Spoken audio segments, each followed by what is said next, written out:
Kaixo, gu laugarren taldea, bere beste bi taldekideak azterketitenak dira, eta orduan nik ingo gure proiektuan aurkezpena.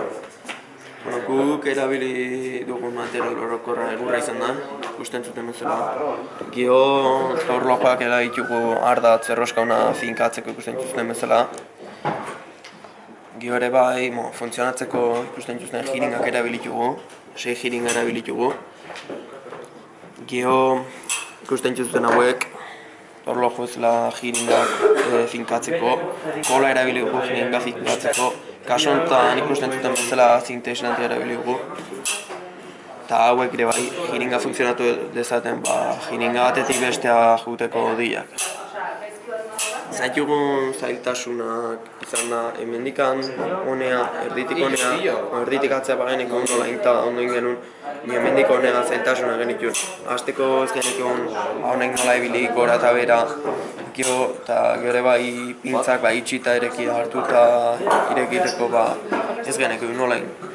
Azkenean interneten eta behituz eta irakasle laguntzakein lortu genuen ikusten zuten bezala ditik. Eta funtzionamendua errexago, simplea da, 3 funtzio bezalatiu ikusten zuten bezala.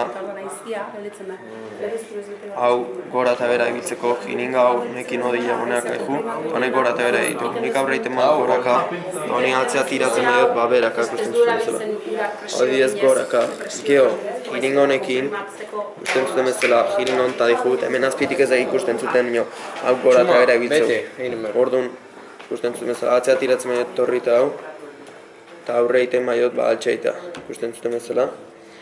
Eta geho pintza garantzitsuna ez, hartu eta itxi egiten duna. Iten maiot beraka irekiten dira, eta iten maiot atzeaka itxi egiten dira.